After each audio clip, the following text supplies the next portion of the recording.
Recording, get ready. Welcome everybody. We're doing a fun class tonight. So sort of a tour of the French wine regions. How many people here have been to France? I can see some of you, so fantastic. So a lot of us have been to France, some of us have not. I'm sure that all of us are hoping to go. And you know, France is such a wonderful vacation destination, especially for people who really enjoy food and wine. It can be one of the most pleasant places to visit to enjoy these two things. And I think when we talk about the wine coming from France, it's almost impossible not to talk about food, not to talk about why these regions are so incredibly prestigious, right? So when we're talking about France, what should we talk about? We should talk about so many things, but I have to fit it all into 1 hour. So we'll certainly do our best to do so tonight. All right, fantastic. So I'd like to start off about what can we kind of anticipate to cover this evening. Well, there's a few things we really need to discuss to talk about how the wine region developed and evolved over time, right? Within the culture of this particular country as well. So we talk about the background and the history, certainly. We like to say, you know, how did these things get here, right? Who planted those vines? Who thought that this rock would be a great place to plant vines, this swamp as we used to have within Bordeaux? So we talk about the background and the history. Within the background and the history, we often consider things like the climate. We consider factors, natural, geographical factors that are there. Oceans, lakes, rivers, mountains are all quite important. This is what really allows France to have several different wine regions that all offer a very unique tasting experience for the consumer, which can be really fun. Now, on top of the geographical, the climatic, the political boundaries that we have, of course, within France, we have the culture and the people who to keep this culture alive within the region.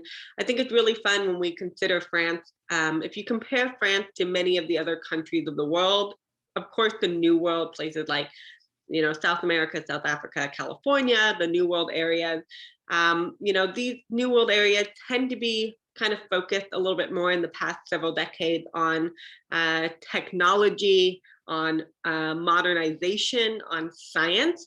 And while we do see that in France, France certainly is still an area that we think about as being steeped in the tradition of their winemaking as well. So we talk about that culture.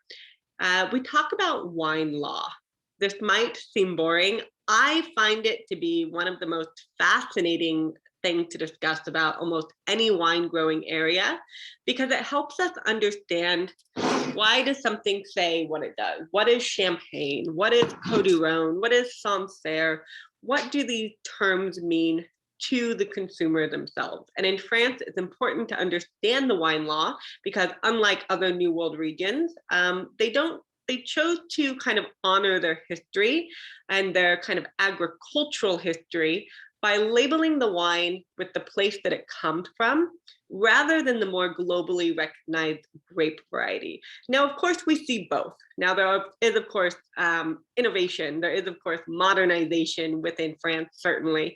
But we have this really beautiful kind of juxtaposition of the two. And I think that the two sort of schools of thought, right, really actually learn from each other and push each other forward. And of course, we'll talk about the global influence. Why are we doing a class on a tour of France tonight?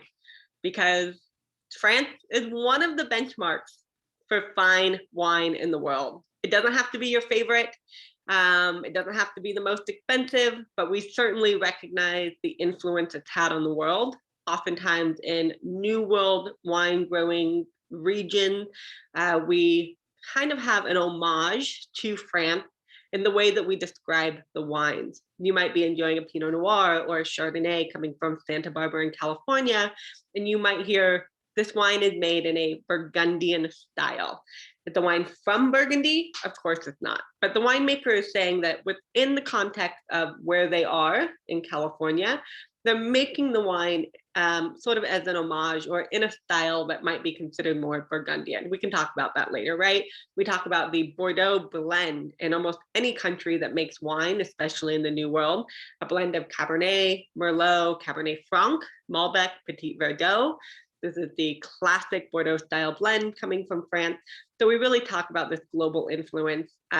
Collectors around the world, you know, French wine is one of the most sought after categories for collectors.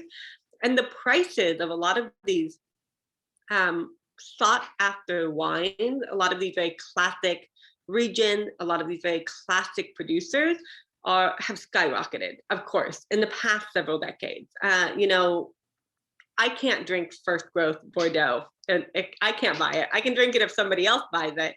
I can't drink a lot of Grand Cru Burgundy. I can drink it if somebody else buys it. But for the, you know, the average wine drinker, for the average professional in wine, these wines have really been outpriced. But the wonderful thing about that is that we still have a whole country of wonderful wine to explore and enjoy. And that's why we're here, right? That's why we learn about wine, to find out where the best value is, so we can get higher quality, better wine for less money. That's why we learn about wine. And I do want to say, if you've ordered wine from us too, that's something we really try to. Oh, sorry, did you have a question? Oh, I do see a question in the chat. Will I talk about the 2 wines that I've sent? Absolutely. We are going to talk about the 2 wines that I sent. But like I said earlier, please feel free to start enjoying them. You don't need to wait for me to enjoy the wines, but we will discuss them both. Okay, fantastic. So we love wine. We're going to talk about wine. So I just want to make sure I went ahead and muted everybody. Great. Okay. But if you do have questions, you can take yourself off mute. No problem at all. So there's many more regions than just what we'll talk about tonight, but we're going to focus on these kind of 6 classic regions: Champagne, Loire, Alsace, Burgundy, the Rhone Valley, and Bordeaux. Let's look at a map. So I want to talk about a little bit about kind of the overall picture of what we see in France, right? We think of France as the benchmark for fine wine, but we don't grow grapes and make wine everywhere within France. Now, if we were to look at a map of Italy, there are 20 different kind of states in Italy. They all grow wine. The grapevine is kind of like, in Italy, is like the American version of the front lawn, right? Anywhere there's space in Italy, grapevines will grow. In France, we have a little bit of a different climate. So not everywhere in France is really perfect for growing grapes and making fine wine. Does this mean that grapes are not grown here or are not grown over here? Of course not. But these just are not sort of like classified regions for growing grapes and making wine. So you can grow a grapevine anywhere in in France. You can grow a grapevine anywhere, right? You can make wine from it. But if you're not within the boundaries of one of these wine regions, you would have to just label it wine of France, which we'll talk about. So what are these regions? We've really kind of, in France, over centuries, we have such a steep history here. Over centuries, we've really located the best regions for the best grapes. And I don't mean the region where the grapes grow easiest. Now, we tend to grow grapes in France on the fringe, meaning we grow specific grape varieties like Cabernet Sauvignon or like Pinot Noir or like Riesling, for example, which they do grow in France. We tend to grow these grape varieties not where they grow the easiest or ripen the easiest, but where we get the most character and complexity and sense of place. For example, Pinot Noir is grown in Burgundy, where we see the majority of the Pinot Noir coming from. We have Pinot Noir in the Loire Valley, we have Pinot Noir in Champagne, we have it in Alsace, we have it in the Jura and Savoie, but primarily we see the majority of it coming out of Burgundy. Now, we could take Pinot Noir vines we could plant them in the region of Bordeaux, where they might ripen more easily because it is warmer, but it wouldn't produce as compelling of a wine. So over millennia in France, we've really seen the grape varieties that do best in terms of complexity and interest in these particular regions. And we've created a series of laws around where you can grow specific grapes in order to call them by the place name, which we're going to talk about. So we're looking at France. Up here we have Champagne, sparkling wine. Over here we have Alsace. Now, can Champagne be still wine? Yes, but it cannot be called champagne. They call it Coteau Champenois.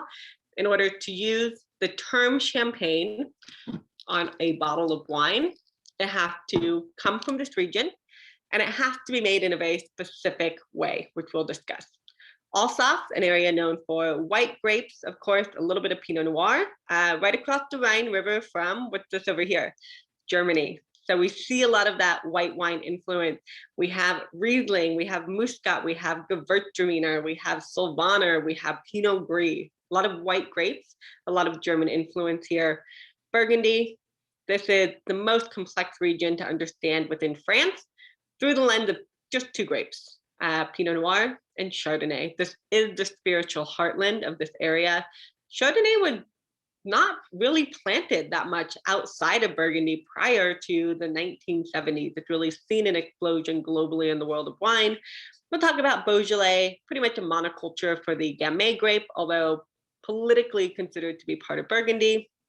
We're going to talk about the Rhone Valley. Now, this is the northern Rhone. You can barely even see it on this map. And the southern Rhone. We have a wine coming from the southern Rhone tonight. Provence, known for, of course, rosé, we know that. It's also the birthplace of French wine. This is where everything started when Greeks arrived and brought grapevines. But Provence also makes really fantastic red wines that are very similar to like what you might find from the Southern Rhone. So if you love Châteauneuf-du-Pape or Gigondas or Vaccarat or Côte du Rhône, you might really enjoy reds coming from Provence. It's not just for rosé. Corsica, fantastic place for wine. We don't see a lot of it. The Languedoc-Roussillon, this tends to be an area that makes a lot of wine, and they make a lot of different varieties. So you see an influence both of the Rhone Valley in the grapes you have in the Languedoc-Roussillon, things like Syrah, Grenache, Carignan, Mourvedre, but you also see an influence of Bordeaux grape varieties, things like Cabernet Franc or Merlot or Cabernet Sauvignon. And then the last major region we'll talk about besides Bordeaux, of course, is the Loire Valley. And I really like looking at this map because you can really see the influence of how long the Loire is. And the last thing I'll say about this map, because we need to move on, is when you start thinking about the grapevine, you understand or where particular grape varieties went in France, you begin to understand history and vice versa. I always kind of like to say when you think about some of the Bordeaux grape varieties, Cabernet Franc, Cabernet Sauvignon, Merlot, Sauvignon Blanc, you kind of see this C shape where you have these grape varieties located in this sort of, I guess, this sort of C shape that we have here, right? Located up here in Loire, Bordeaux, and then down and through the southwest of France. We have Syrah, we have Viognier, we have Grenache over here. We have the Chardonnay and Pinot Noir branching out from its heartland in Burgundy to Champagne and Alsace. So it's really interesting to kind of see how the grapevine has traveled with different civilizations through the country, or through what would initially become France, right? How did this happen? Well, I already told you that Greeks were the first to bring the Vitis vinifera, the grapevine, to Provence. So it is the oldest winemaking area within France, but it was really the Romans who took the grape and during their time of expanding all over Europe, expanding the Roman Empire, they took grapes everywhere with them. Now, it wasn't uncommon to see the Romans terrace vineyards along rivers. This was because the river is an avenue for commerce. It's very easy for these ships to come up and down. You have a lot of commerce near the river. You have a lot of wine near the river. The Romans also kind of understood the concept of terroir. They noticed that certain or specific grape varieties did better in specific terroirs. Some of the terraces that you might see if you've ever taken a cruise down the Rhone River, if you've ever taken a train from, Paris to Lyon, you go through the Rhone Valley, you'll see these terraced vineyards in the Rhone. These were started by the Romans. They were the first to begin to terrace a lot of these vineyards in this area. After the fall of the Roman Empire, who they spread the grape to Burgundy, Bordeaux, Champagne, literally everywhere. It was really the Cistercian, the Benedictine monks, these monastic orders that began tending these vineyards after the fall of the Roman Empire. The demand for wine really did decrease quite a bit. And the Cistercian, the Benedictine monks, who were known for their farming aptitude, not just for how well they grew grapes and made wine, really began tending these vineyards. And now the Romans sort of understood the idea of terroir, right? Growing specific grape varieties in specific regions or soil. But it was really these monks who honed in on the specificity of it. And they really started doing this in Burgundy, which we'll talk about. We're going to move into like the history of each region, so we won't go over too much right now. But these monks that were working these vineyards and making wine really began to notice that even within the same regions, with the same grape variety, for example, something like Pinot Noir that's grown in Burgundy for 2,000 years now, that based on where the grapes were grown on a slope or within a vineyard, that the wine tasted differently and the quality was a little bit different as well. So they really began to understand this. Now, obviously, a lot happened between the Cistercian monks and the 1920s, but in the 1920s, by the 1920s, fraud was rampant within the French wine regions. Because of the idea of terroir, a lot of producers that were not within France at all were making wine from places like Algeria, places like Morocco, and they were calling it by traditional French names. So in the 1920s, and this was a result of, World War, this was the result of a root louse called phylloxera that decimated the vineyard. But in the 1920s, we began working on defining the notion of terroir and attaching these historical names like Champagne or Sancerre or Côte-du-Rhône or Châteauneuf-du-Pape to the actual geographical area where these grapes were grown and these wines were made. And today, most of the world follows the idea of this appellation system, especially within Europe, where the controls tend to be much more stringent and specific than somewhere within the New World. The New World, like everything outside of Europe, right? So what does the French quality system mean? It is important. I do like to go over this because I think it's something that's not understood, why we would call the wine by the place and not necessarily by the grape. So the appellation system, what we call the AOC or the AOP, you can use both terms interchangeably. It covers things like area. Where can you actually grow a grapevine in order to call it Bertard Montrachet, or in order to call it Bordeaux or Margaux? What grape variety do you have to grow in that area in order to use that place name again? The yields, how many grapes you can get off each vine, we'll talk about that later. Things like ripeness, we want to make sure that grapes are ripe. This is where alcohol comes from, and this is where a lot of flavor comes from too.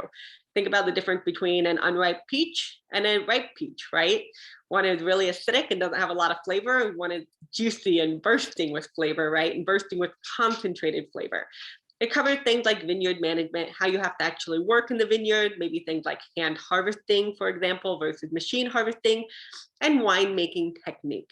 In France, we don't necessarily cover winemaking technique as importantly as we do somewhere like Spain or Italy, that has more of a history of aging their wines in barrel or sort of in the region before they're released.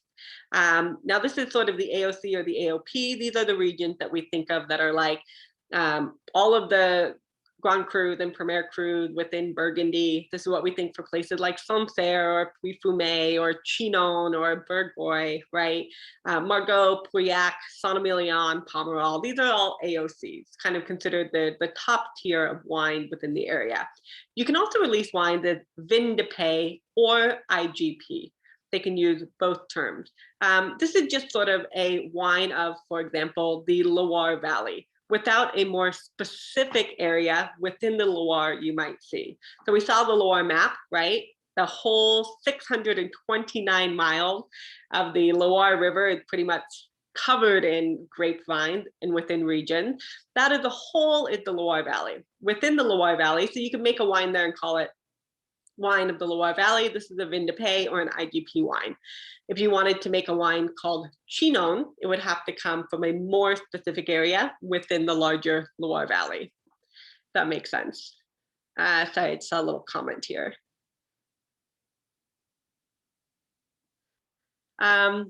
Jason, this is an interesting question. So the question is, I keep using terms like old world and new world. Are these terms tinged with colonialism, and are there better descriptions or terms than these? That's actually a really great question. I haven't heard it posed like that before, but I definitely see the point that you make here, because that's a great point. In one context, we think of kind of the old world of Europe, and in another context, we think of the new world as these places where Europeans went, right? And when they went to these new world places and they took land, they brought their culture and the culture of winemaking with them. So yes, that is certainly true. And that's a really interesting point. I don't have another term right now, but you made me really think about something here. So thank you for that. But we can also, in another way, we oftentimes think about it more as related to climate. So in general, we like to say that old world or Europe tends to be cooler climate for wine, for vine growing and winemaking. France, Italy, even like places like Italy, Spain, and Greece, which are warmer countries within Europe, we typically grow grapes at much higher altitudes that help mitigate that temperature. And the New World, or South Africa, South America, the US, California make 90% of wine coming from the United States, Australia, these tend to be much warmer climate. So the climate has a big effect on how the grapes are grown and the resulting wines taste on the palate. So that's another important distinction of that. But I see what you're saying here, and I appreciate that comment. No, totally. Yeah, I'm reading it, not out loud. That's a really great point. And thank you, because I think it's important to bring up kind of conversations like that to, think about how we can change the language that the kind of the jargon that we've been taught to use. That's a really good point. I really appreciate that. But talking about France again, so we also have vin de table, which is just a wine you might see at Wine of France.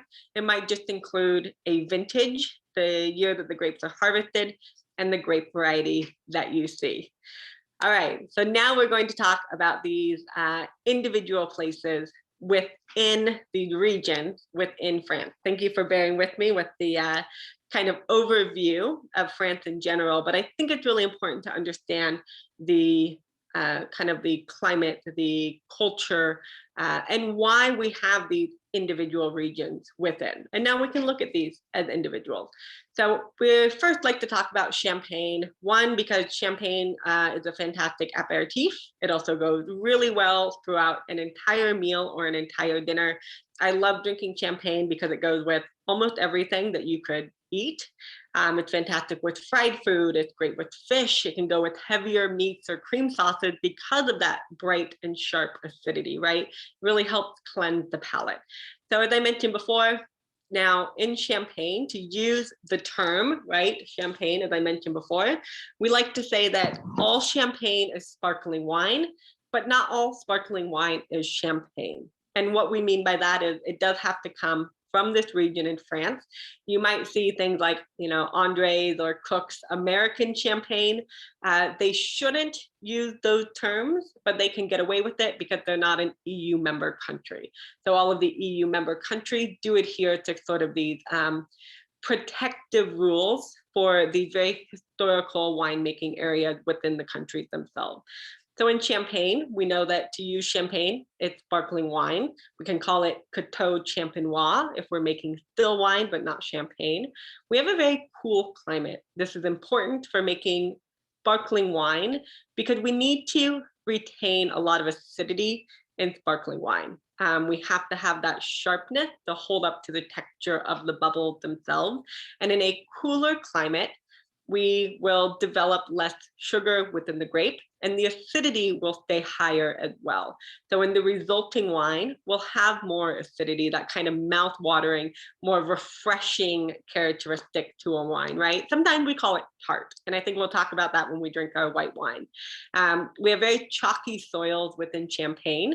In fact, the Romans here actually would they actually quarried a lot of these chalk areas within Champagne themselves. And they used the chalk in buildings, and a lot of what was left over were these kind of coves or caves that today are used for aging Champagne. And this is important because Champagne has to go through a pretty lengthy aging process to also be called Champagne. So we have 3 main grape varieties within Champagne. Chardonnay, Pinot Noir coming from Burgundy, and also Pinot Meunier. So 1 white and 2 red grapes. Now this might be interesting because you're probably familiar with Champagne as being a white wine, but it can be made from red grapes. So if you take a grape and you peel the skin, typically the inside is clear, right? We don't usually have colored flesh, even if we have colored skin. So in Champagne, you'll see the different terms on labels that tell you about what the grapes might be, even though they don't list the grape. So for example, here, this is a Blanc de Blanc. What they're telling us is that this is a white wine coming from white grapes. So most likely this wine is 100% Chardonnay. You might not see a term like this at all. Oftentimes, this will probably denote that the wine is a blend of red and white grapes. Does this make it Champagne? It doesn't, because usually we don't ferment the juice of the grape with the skin to gain any of that color, right? We just press the juice away and the juice is clear. You might also see a term like Blanc de Noir, which means white wine or white Champagne coming from black grapes. So in this case, the wine itself is also white, but it was made from only black or red grapes like Pinot Noir or Pinot Meunier. And they press the juice away from the skin to make a clear wine. Pretty cool, right? This is really kind of the area that kind of championed this technology. And it's worth mentioning too that it took hundreds and hundreds of years for the region of Champagne to really hone in on this particular style. They didn't set out to make sparkling wines. It was a byproduct of their climate where we developed what we call the traditional method. So aside from the grapes having to come from one of these 5 subzones within Champagne or the larger area of Champagne, they must be made in the traditional method. Traditional method Champagne goes through 2 separate fermentation. So the first fermentation is wine. We just make wine. You make it in barrel, you make it in stainless steel, you make it in tank, whatever your choice is. The second fermentation happens inside of the bottle that the wine is actually sold in. Now, a byproduct of fermentation, besides alcohol, which is how we get alcohol, right, is carbon dioxide. When we ferment the second fermentation inside of this bottle, we usually put like a crown cap or a beer cap on top of this, right? So when the wine is fermenting, the carbon dioxide has nowhere to escape and it dissolves into the wine as bubbles. Not all sparkling wine is made in this method. Sparkling wine, very cheap sparkling wine, will be injected with carbon dioxide, or sometimes sparkling wines like Prosecco or sparkling wines like Muscat or Asti coming from northern Italy are made during the second fermentation is in tank, and then the wine is bottled under pressure. So the difference of Champagne is because the fermentation happens in the bottle, it develops more of that sort of toasty, brioche, just walked into a bakery aroma and flavor, because you have a smaller amount of liquid in contact with yeast, right? So that's where that kind of toasty brioche, wonderful flavor does come from. If you love Champagne, Montagne de Rhum, kind of the main area for kind of quality Champagne. This is where a lot of the Grand Crus are located. Also important to understand, in Champagne, the village itself is designated as either a Grand Cru or Premier Cru village, meaning any of the vineyards associated with that village can be called Grand Cru or Premier Cru if that's what the village is ranked as. This is different than what we'll talk about in Burgundy. So Montagne des Rhums is usually a blend of the 3 grape varieties. We tend to see more Pinot Meunier in the Vallée de la Marne, just because of the climate's a little bit cooler. And the Côte de Blanc, think about Blanc, here we tend to have more Chardonnay. So you get more of your Blanc de Blanc coming out of the area of the Côte de Blanc, Mogère, Avize. The Côte de Sézanne is an extension of the Côte de Blanc, but less prestigious and much less expensive. Little note there. And then down here in the Aube, we also tend to have a lot of Pinot Noir. We're much closer to Burgundy. So you see more of your Rosé Champagne and more of your Blanc de Noirs coming from this particular area. All right, cool. Checking the chat real fast. Moving on to the Loire Valley. So I know that some of you are drinking the Guy Vertu with me. This is a favorite producer of mine. Very small production. Not crazy expensive wines. They're not the least expensive within the world, but I think, they're really, in terms of the quality for the price, is absolutely phenomenal. Who knows how long that will happen, because like many of these other kind of famous brands or famous wineries within France, once they become famous, I mean, the prices go through the roof, right? I mean, we're talking like some, 10, 20, 50, 100 times more expensive than they were at their inception. So looking at the Loire Valley, which we talked about before, follows the Loire River, 629 miles. And most of the vineyards within the Loire do hug the river itself, although not all, but pretty much you can see that they kind of stretch along the river at the mouth of the Atlantic, here through the central vineyard, where we find places like Puy-Fumé and Sancerre in this central vineyard. So pretty long stretch of land here. You can probably imagine that the climate changes pretty dramatically from Pays Nantais, next to the ocean, which is more maritime, a little bit more of a wet climate, to the central vineyard, where we have a more continental climate. And because of that, the grape varieties that are planted along this Loire River change as we move along the river as well. You might be a fan of a wine called Muscadet.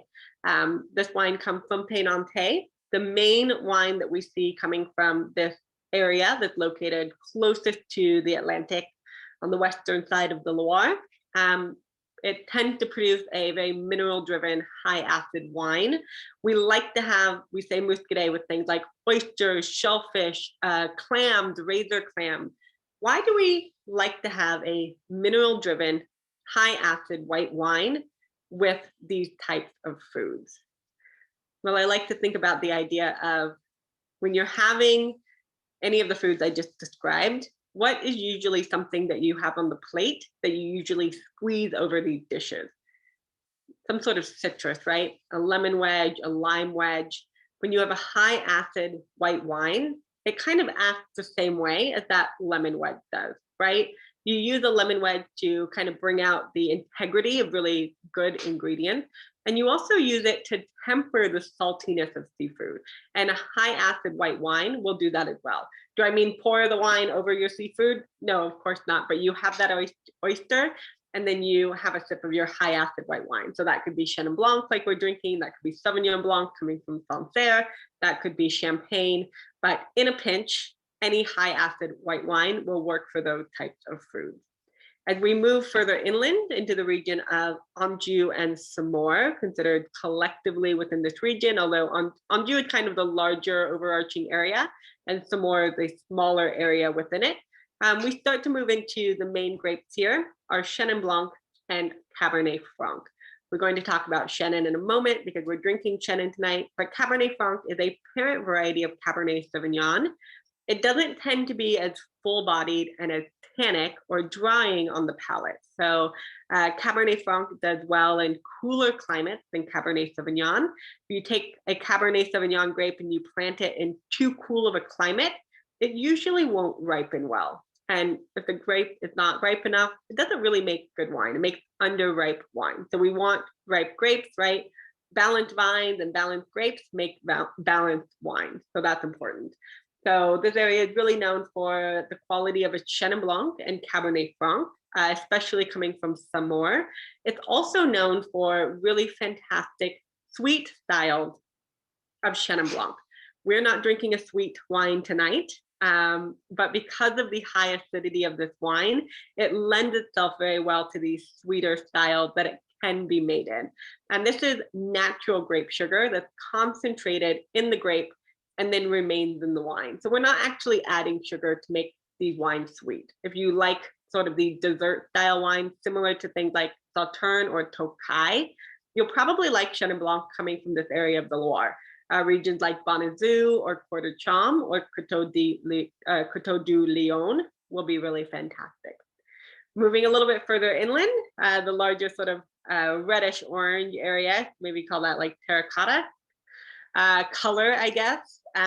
We're also talking about Chenin Blanc, Cabernet Franc.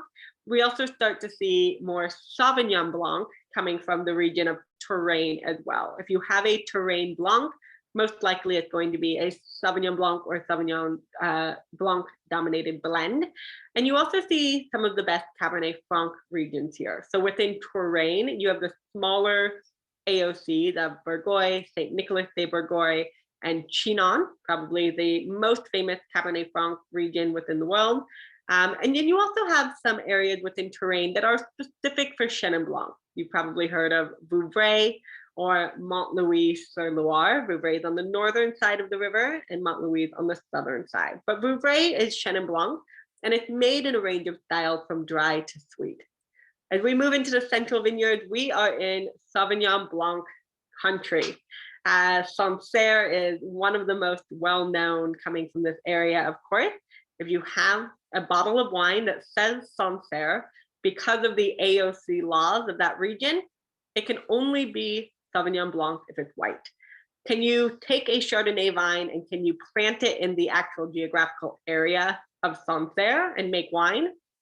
Well, you can, because it's an agricultural product. You can take this grapevine anywhere, but you would have to declassify your wine, meaning you would not be allowed to use Sancerre on your label. And Sancerre is, in a way, it's an appellation, but it's also a brand, right? We look at Sancerre, and even if we don't know that the grape is Sauvignon Blanc, we understand the prestige of the region, and we understand that the wines tend to be high acid, mineral, crisp, and herbaceous. So it's kind of how the region speaks to us as consumers. So Sancerre is getting expensive. So you might really enjoy Sauvignon Blanc coming from Touraine. If it's labeled as Touraine Blanc, it's usually Sauvignon Blanc. You might enjoy regions like Menetou-Salon or Cancy, which are these regions here, that also for white wine produce Sauvignon Blanc. So these are value alternatives, although the quality of the wines are still really great. All right, what do you guys think about this white wine? Let's talk about this for a moment. So I'm just got missed the phone call from my mother. So if anybody has a comment about the wine, I'd love to hear it. As I mentioned before, one of the reasons that we learn about wine, we don't need to know anything about wine to enjoy it, right? We learn about wine because I do genuinely believe that learning about wine does increase our enjoyment of it. Knowing a little bit about what we're drinking increases our enjoyment. But it also allows us, as I mentioned, to find better value for better wines for less money. And it also gives us the opportunity to, what I like to say is like vote with your dollar, right? You can go back to the same store every day and you can buy wine at Costco and you can buy the same wine all the time and it goes from one big company to another big company. Or you can look for these wines of quality that come from smaller producers, maybe at smaller wine shops where you can build a relationship with somebody who sells wine at that place that begins to learn your palate. They can make recommendations for you based on your budget. And I think that you really do get more value out of this. So We're loving the Giberto. I love this. So let's just talk a little bit when we talk about who are these people, right? And you have to just sort of learn about some of these things. But Giberto, Romain was going to law school. So it's like the third generation of his family, but he and his siblings didn't really think that they wanted to go into wine. Nepotism is very alive in France, of course. So we can certainly talk about that. You know, it's not uncommon to hear this winery has been around for 14 generations. Not unusual, but nobody really thought they were going to take over the estate. So he was going to law school. He kind of realized it wasn't for him. I heard he might have flunked out, and he became a little bit more interested in wine. His father had been leasing his vineyard to the co-op.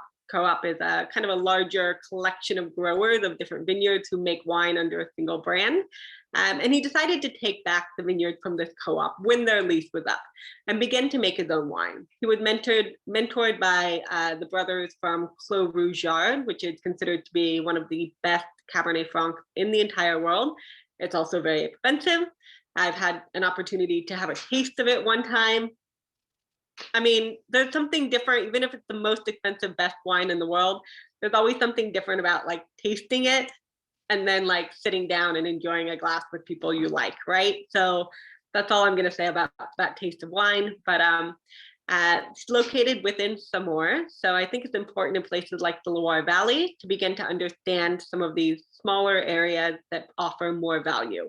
This is Chenin Blanc, but because Saumur is less well known than Savagnier or Vouvray or Montlouis-sur-Loire, we can find better value here because producers, no matter how good their wine is, often can't charge as much for something that's labeled, you know, that's labeled Chinon or Vouvray, right? Think about like you producers coming from Sonoma or like Alexander Valley can't charge as much for their Cabernet Sauvignon as Napa Valley can. That's because of prestige, right? Because of the name of the brand or the name of the place. This is an organic wine. It's made in stainless steel. We can talk about that as well. And after class, what are we having for dinner? For those of you that have these wines open, you probably want something to go well with this. Well, I already mentioned two, and I'm going to talk about the flavors of this wine in a moment, but please feel free to jump in if anybody wants to. We talk about things like Boudin Blanc, fried calamari. Again, the idea of that lemon wedge. This is a high acid wine. Goat cheese, fried fish, trout is really common within the Loire Valley as well. Now, let's talk about this. So I try to oftentimes stay away from just telling people what I smell and taste in a wine because we have different palates and we have different experiences. So sort of always take it with a grain of salt, right? I do this a lot. I taste a lot of wine. I've developed my vocabulary around how to talk about wine. Which is why you should always try to describe wine to the people that you're with because it helps you to build a vocabulary and to build a comfort level with talking about wine. So one thing that I love about this wine is that it has a richness without oak, right? Usually we use oak in white wine, also in red wine to build texture and flavor. This wine has a good amount of intensity. It smells like a lot of kind of yellow and green apples, green pear, has a little bit of tartness to it, but there's also something deeper there, right? It's not just fruit. It's almost a little bit of like what we call kind of lanolin, like the slight like waxy taste or texture. And that's not a bad thing. It's nice to have things other than fruit in wine. They build complexity. This wine also has a honeyed character to it.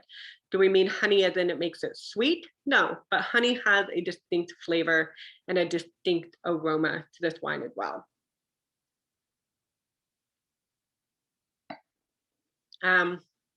Well, that is delicious, but it has this acidity to it that's so bright, right? So when I take a drink, my palate really salivates.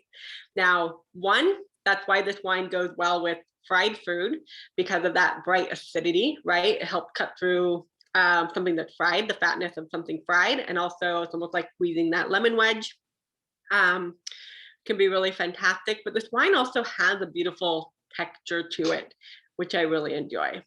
I'd be curious later on to find out what you had with this wine after class.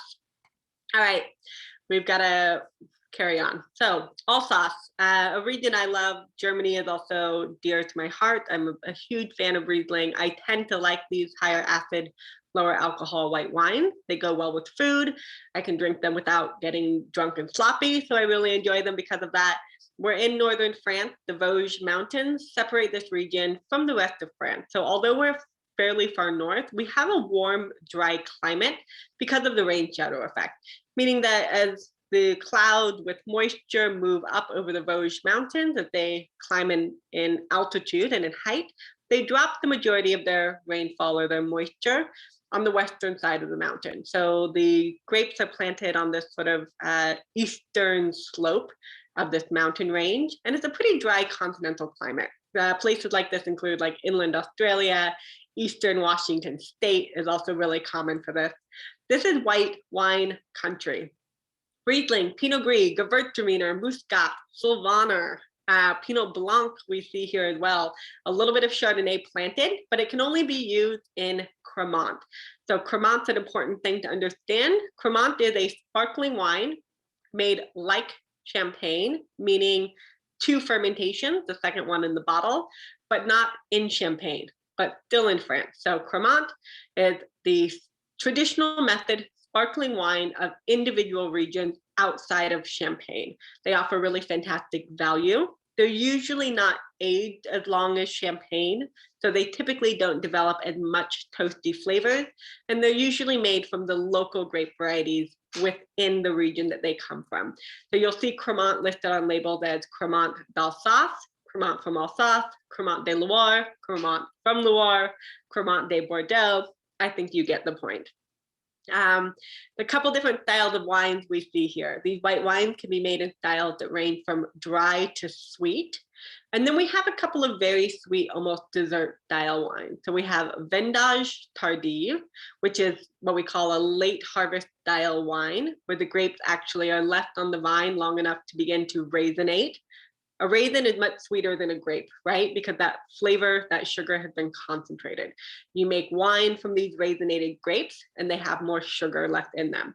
We also have Selection de Grand Noble, which is a single individual berry selection of a grape that are affected with botrytis. If you like wine from Germany, Riesling that are like Spätlese, Auslese, Trockenbeerenauslese, you'll also like the Selection de Grand Noble.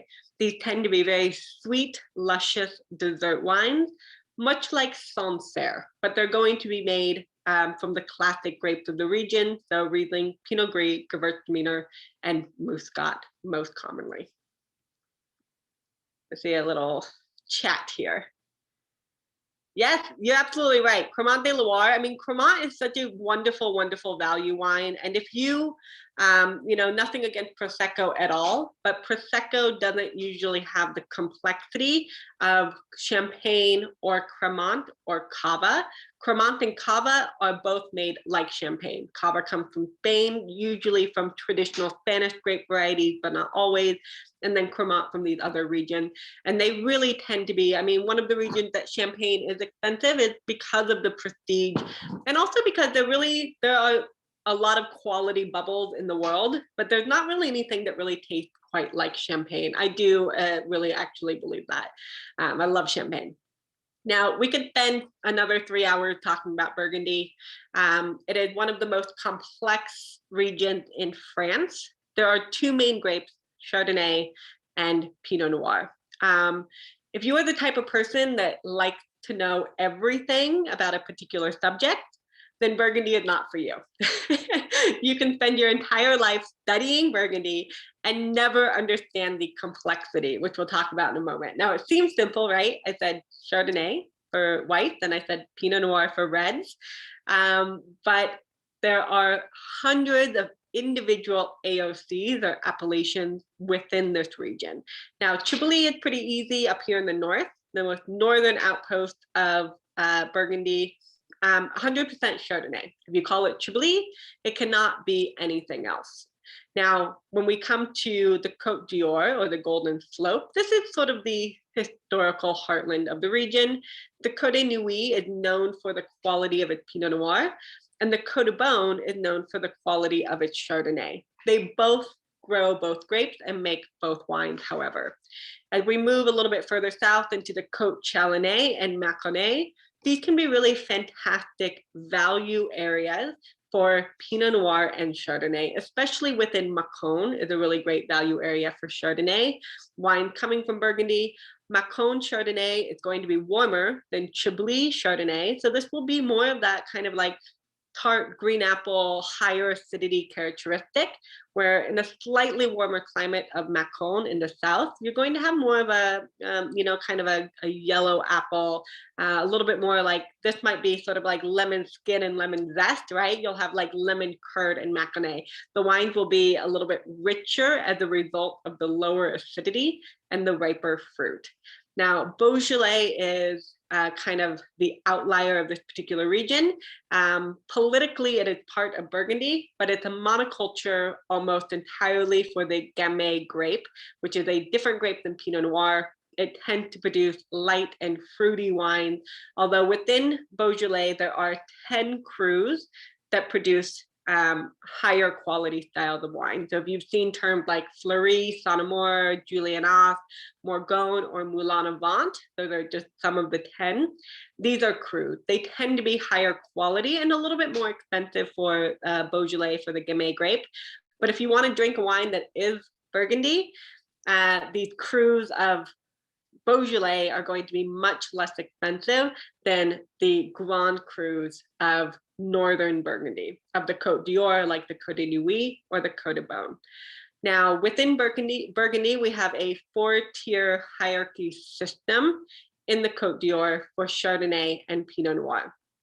So at the sort of base, like the lowest rung of the ladder, we have your entry-level wines. These are your least expensive, typically. They're kind of your basic varietal bottlings. Sometimes you might actually see the grape listed on the label, Pinot Noir or Chardonnay.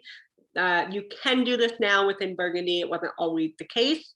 I like to say they're entry-level wines and not basic wines because you can find really fantastic producers like Domaine Fourier, who makes Bourgogne level or Burgundy level Pinot Noir from the same vineyards or the same vines that they might make their Grand Cru or their Premier Cru wine from.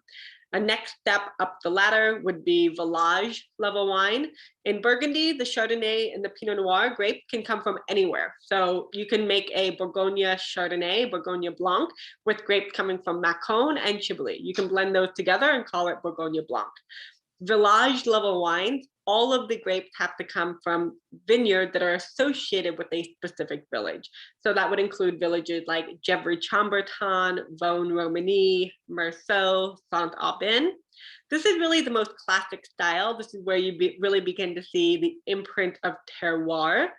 Next up the step from that, you have Premier Cru. You have Premier Cru single vineyard.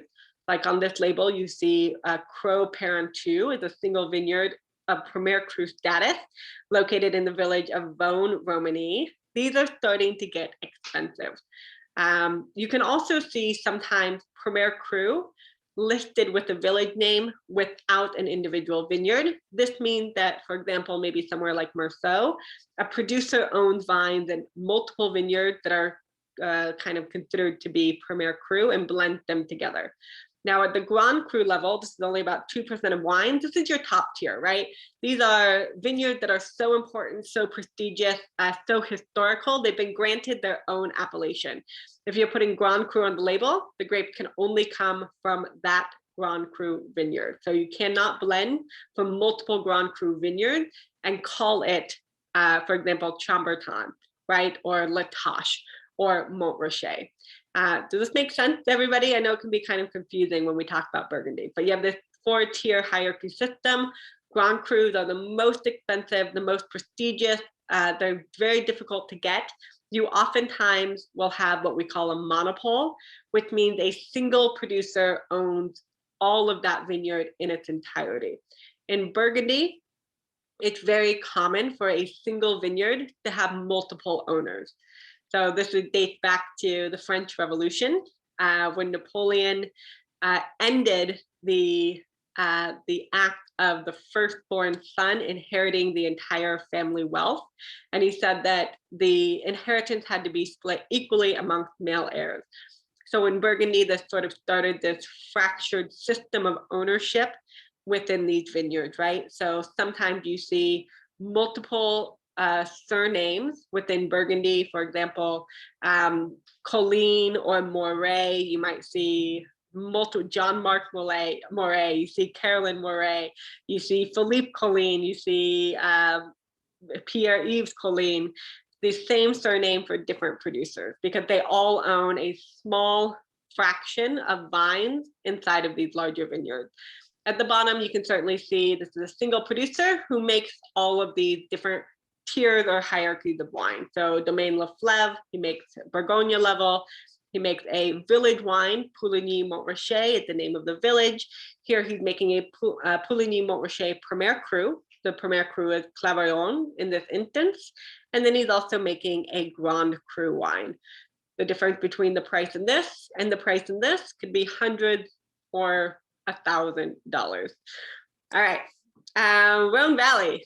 All right, I promise we're going to jump through these last ones pretty quick.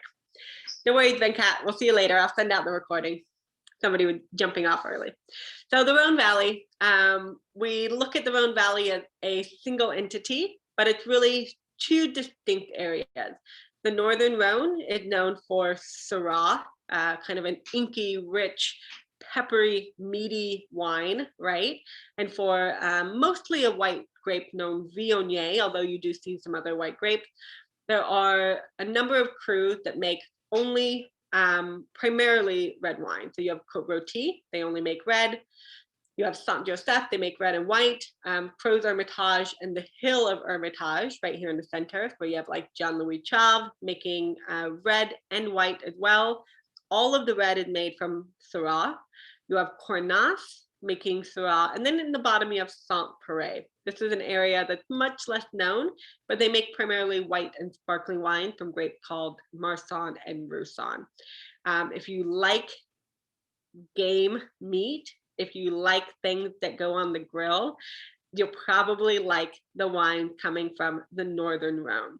The Northern Rhone is more prestigious, but it produces only about 5% of all of the wine that comes out of the Rhone Valley because the production is smaller. The wines from the north tend to be more expensive, and not all the time. Côte Rôtie, Hermitage, and Cornas are the most expensive, and then you'll find Saint Joseph and Creux Hermitage making wines that are priced more for every day. If you like Viognier, that kind of musky, tropical fruited floral wine that's kind of rich on the palate, you'll probably enjoy wine coming from Condrieu. It can be really fantastic.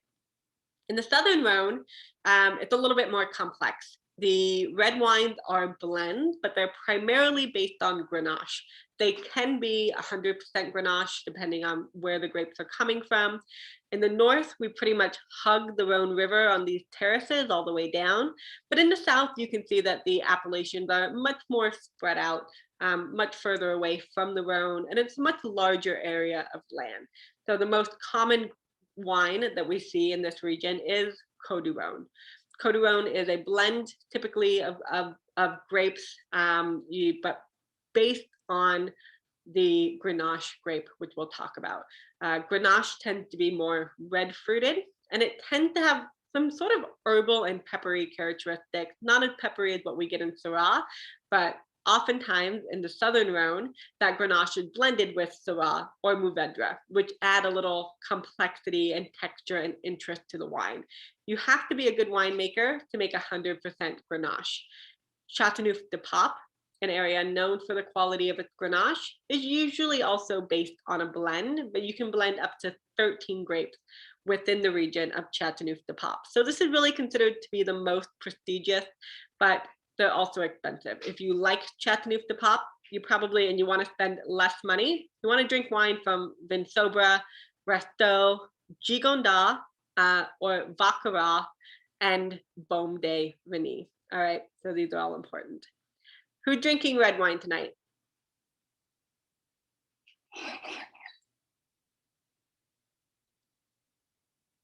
Well, I have a little bit of this red wine in my glass here. So I didn't show, sorry, the wine itself, but the first one we had was the Geber 2, 100% Chenin Blanc.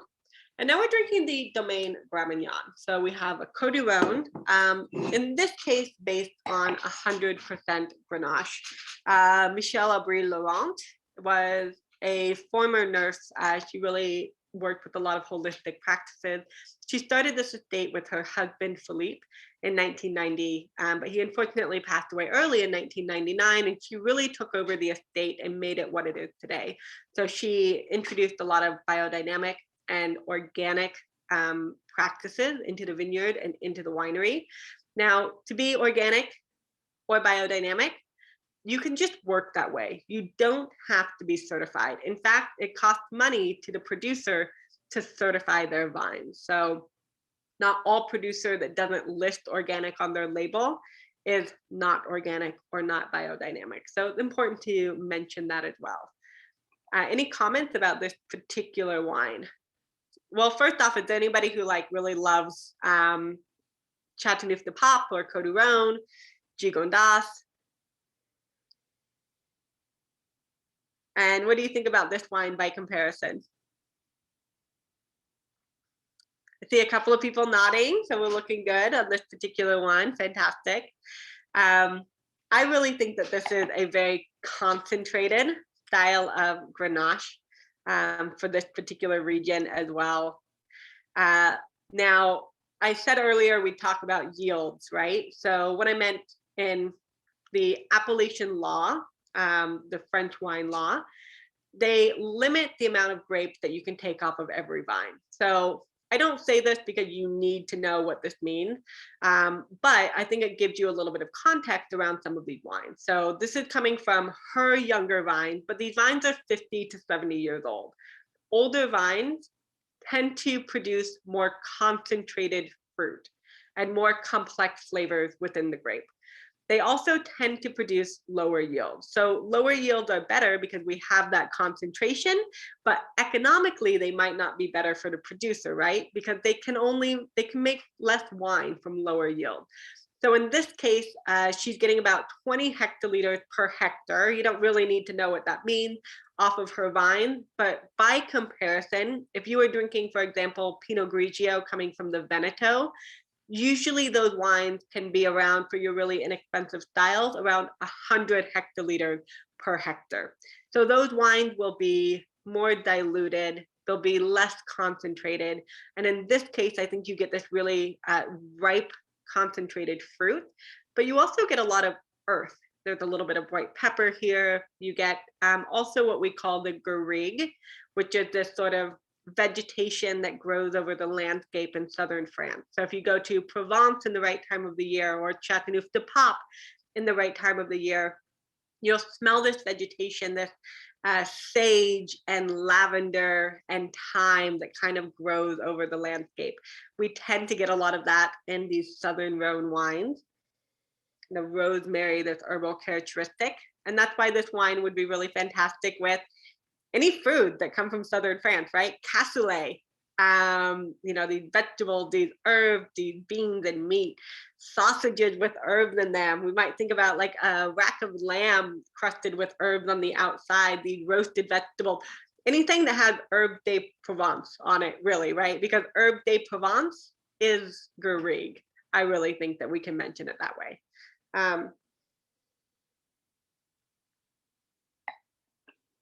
I'm talking so much, I'm not even tasting the wine. This wine does have tannin and interest.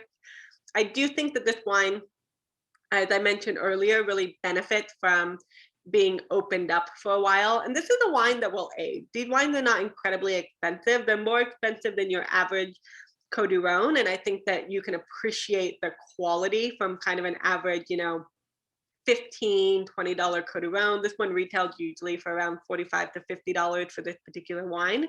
But I think you get that concentration. I think you get that complexity.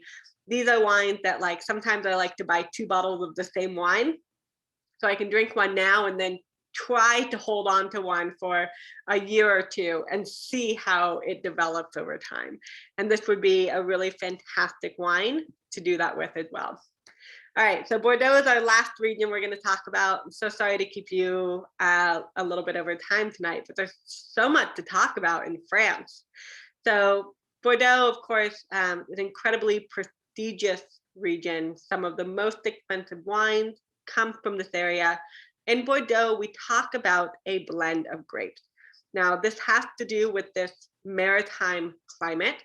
And in a more maritime or more marginal climate, we tend to have weather extremes during the change of seasons. So in Bordeaux, we have issues of frost, we have issues with hail, and grapevines, just like different grape varieties, taste differently, they smell differently, they feel texturally different on the palate. They also ripen at different times. So in Bordeaux, we would historically have all of these different grape varieties planted. We talked about 5 main grapes I mentioned earlier, and some ripen earlier than others. So one, this allows the winemaker to vinify their Merlot while they're still waiting for their Cabernet Sauvignon to ripen. So they have more space in the cellar, but also you have your Merlot or your Cabernet Franc in the winery already, so that if you have frost or if you have hail and this hurts your vineyard, you can still make wine that year.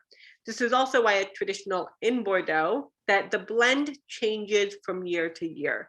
Most producers will create a house style, meaning they'll kind of say something like, generally in Margaux every year, our wine is around 65% Cabernet Sauvignon, 20% Merlot, and 15% Cabernet Franc, right? But that will change year to year based on the vintage conditions of that particular year. On the left bank, we tend to see wines that are more Cabernet Sauvignon dominated, especially in some of the communes. So by that I mean Saint-Estèphe, Pauillac, Saint-Julien, Listrac, Moulis, and Margaux, Pessac-Léognan. If you're outside of some of those areas, you might find Merlot-dominated wines. On the right bank, in Pomerol, Saint-Emilion, and the satellites of Saint-Emilion, you usually find Merlot-dominated grapes. This has to do with the soil that the grapes are grown in. Cabernet ripens better on the left bank in these gravel soils, where Merlot really prefers the cooler clay soil of the right bank.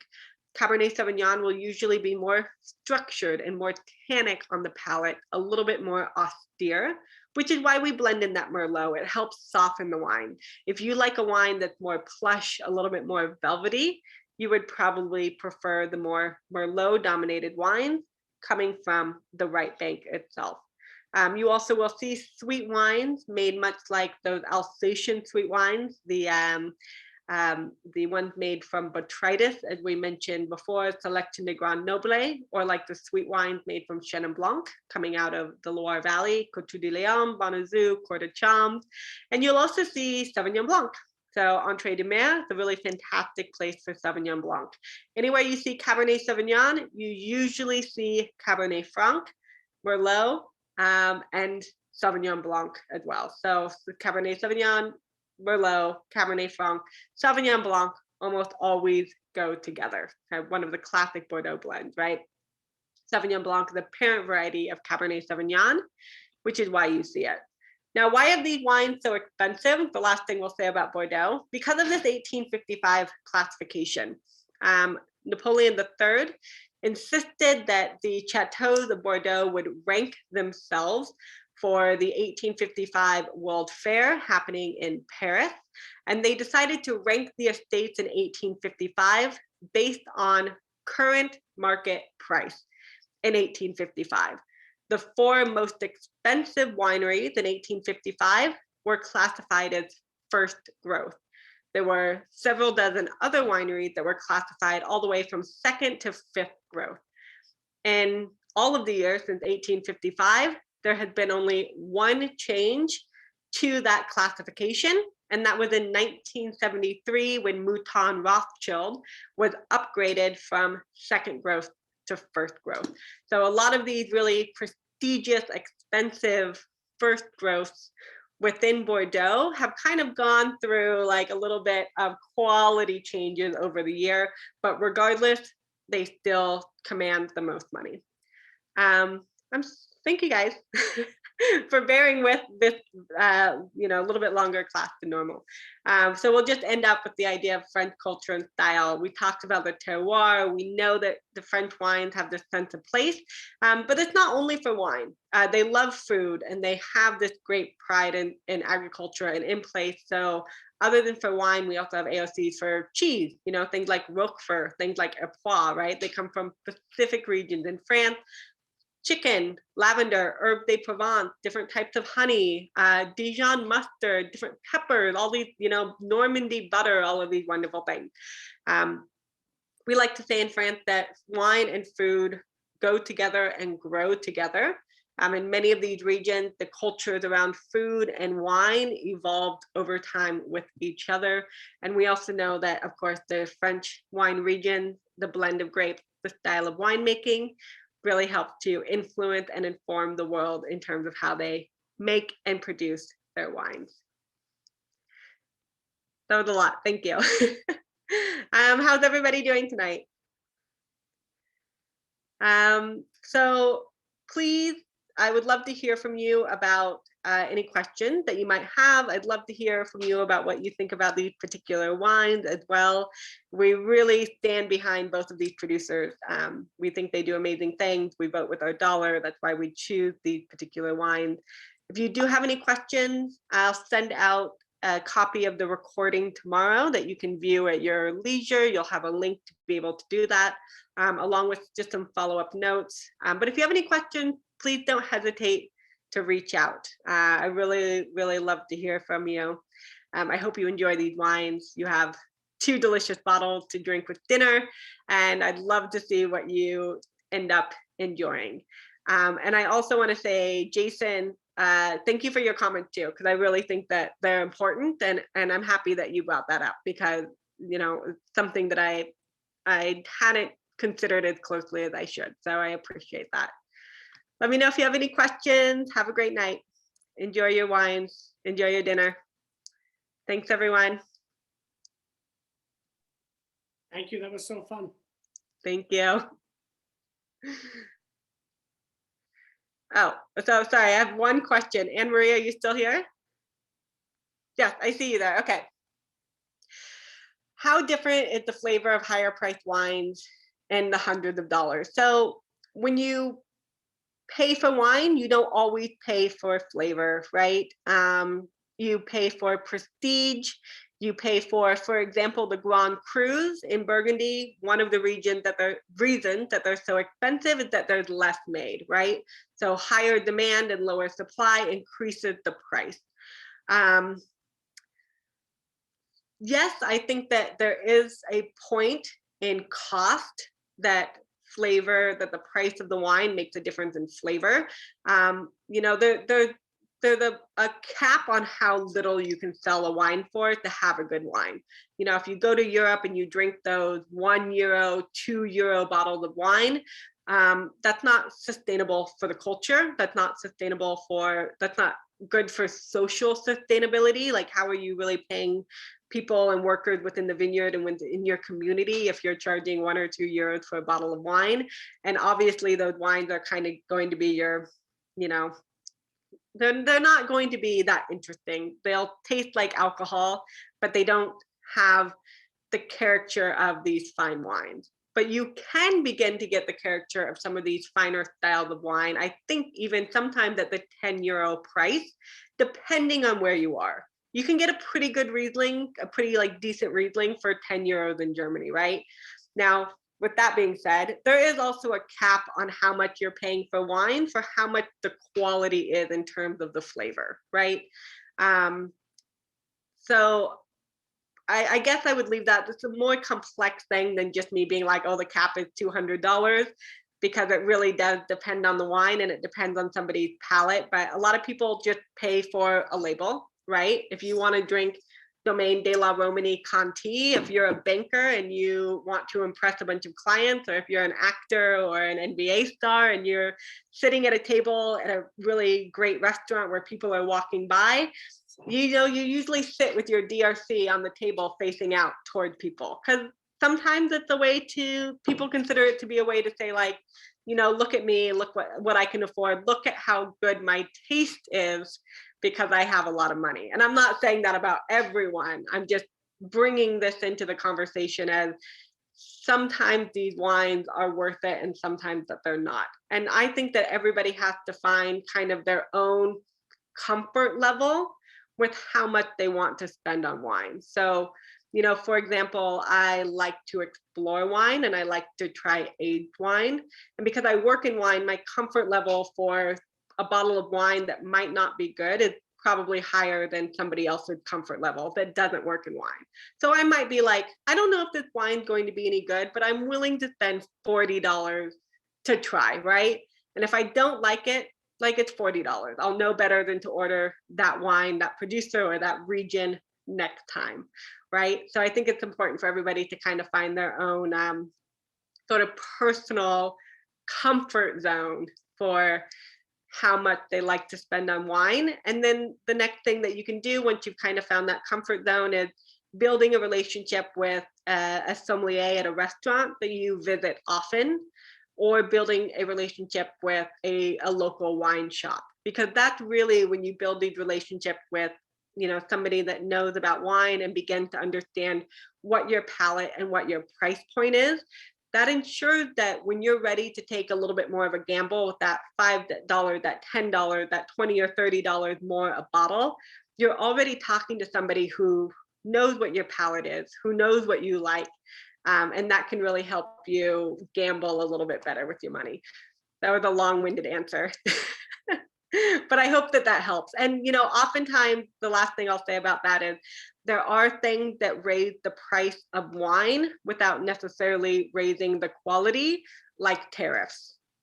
For example, right now, like all the Airbus tariffs and things like that, and I'm not blaming it only on that, but, oftentimes there are things that will raise the price of the wine that don't actually do anything to raise the quality, which can also be unfortunate. Yeah. All right. Thank you. Thank you, Amber. You're welcome. Bye, Thank you. Pete and Kate. Have a good night. Our friends are on. Let's say hi to them. Happy birthday. All right. Oh, wow, very good. Thank you. Bye. Thank you.